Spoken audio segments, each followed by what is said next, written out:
আজকে আন্তর্জাতিক অপরাধ ট্রাইব্যুনাল ২ আওয়ামী লীগের সাধারণ সম্পাদক ওবায়দুল কাদের, আওয়ামী লীগের নেতা বাহাউদ্দিন নাসিম, মোহাম্মদ আলী আরাফাত, যুবলীগের সভাপতি ফজলে শামস পরশ, সেক্রেটারি মইনুল ইসলাম খান নিখিল, ছাত্রলীগের সভাপতি সাদ্দাম, ছাত্রলীগের সেক্রেটারি আলী আসিফ ইনান সহ ৭ জনের বিরুদ্ধে জুলাই আগস্টে সংগঠিত মানবতা বিরোধী অপরাধের ব্যাপারে অভিযোগ আমলে গ্রহণ করেছেন এবং এটাকে একটা নিয়মিত মামলা হিসেবে রেকর্ড করে আসামিদের বিরুদ্ধে গ্রেপ্তারি পরোয়ানা জারি করেছেন।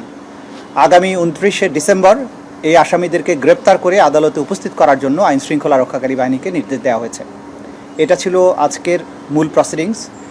আপনারা সবাই জানেন যে ওবায়দুল কাদের সরকারের একজন প্রভাবশালী মন্ত্রী ছিলেন এবং আওয়ামী লীগের সাধারণ সম্পাদক হিসাবে জুলাই আগস্টে বাংলাদেশে যে গণহত্যাগুলো হয়েছে সেই গণহত্যার পরিকল্পনা, নির্দেশ এবং বাস্তবায়নের ক্ষেত্রে গুরুত্বপূর্ণ ভূমিকা পালন করেছেন এবং একই সাথে তার দলের অন্যান্য নেতারা, বিশেষ করে বাহাউদ্দিন নাসিম, আলী আরাফাত, তারা এই পুরো প্রক্রিয়াতে সরাসরি সম্পৃক্ত থেকে এই হত্যাকাণ্ডকে ফ্যাসিলিটেট করা, হত্যাকাণ্ড সংগঠনের পরিকল্পনা করার ব্যাপারে তাদের বিরুদ্ধে অভিযোগ আনা হয়েছে।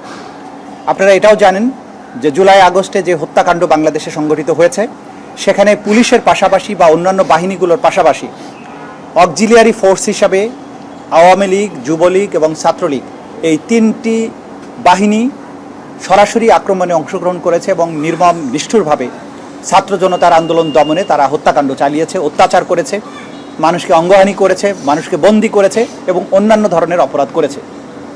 সেই কারণেই ওবায়দুল কাদেরকে এখানে তার কমান্ড রেসপন্সিবিলিটির কারণে এই মামলার আসামিভুক্ত করা হয়েছে এবং অন্যান্য যাদেরকে এখানে আসামি করা হয়েছে তারা প্রত্যেকেই শীর্ষস্থানীয় নেতা, তার নিজ নিজ অর্গানাইজেশনের।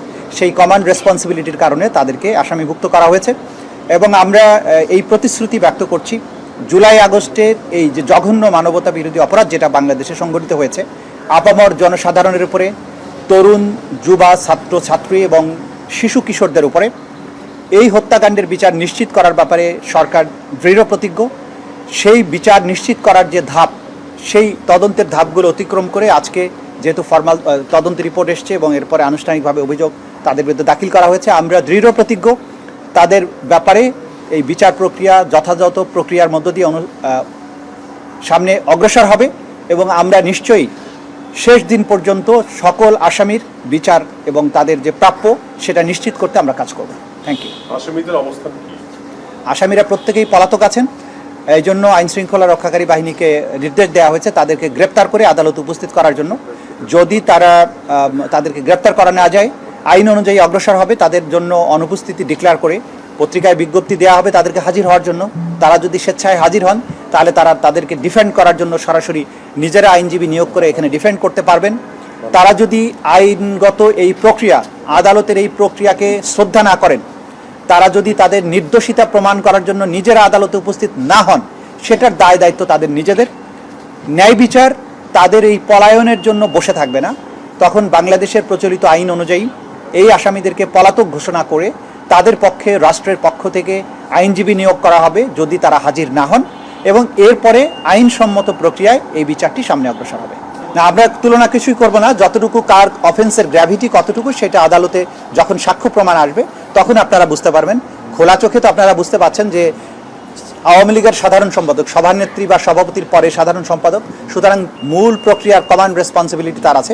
আওয়ামী লীগের অন্যান্য নেতৃবৃন্দ যারা আছেন তারা শেখ হাসিনার অত্যন্ত ঘনিষ্ঠজন ছিলেন, তারা সেই প্রক্রিয়াতে সাহায্য করেছেন, ফ্যাসিলিটেট করেছেন এবং তাদের ব্যক্তিগত দায় আছে। আওয়ামী লীগের নেতারা সবাই যে একইভাবে কাজ করেছেন তা নয়। যে সমস্ত নেতারা মূল ভূমিকা পালন করেছেন তাদের ব্যাপারে এই চার্জগুলো আনা হয়েছে এবং যুবলীগ এবং ছাত্রলীগের প্রেসিডেন্ট সেক্রেটারিকে আনা হয়েছে, কারণ এই দুটো বাহিনী ছাত্র জনতার উপরে আক্রমণে নিষ্ঠুরতা চালানোর ব্যাপারে তাদের ভূমিকা সর্বজন বিদিত এবং এটা আদালতের আমাদের তদন্ত সংস্থার তদন্তে অত্যন্ত অকাট্যভাবে প্রমাণিত হয়েছে, যে কারণেই আমরা তাদের বিরুদ্ধে চার্জটা এনেছি এবং বিচারিক প্রক্রিয়ার মধ্য দিয়ে আপনারা বুঝতে পারবেন যে এদের কার কোথায় কী ভূমিকা ছিল।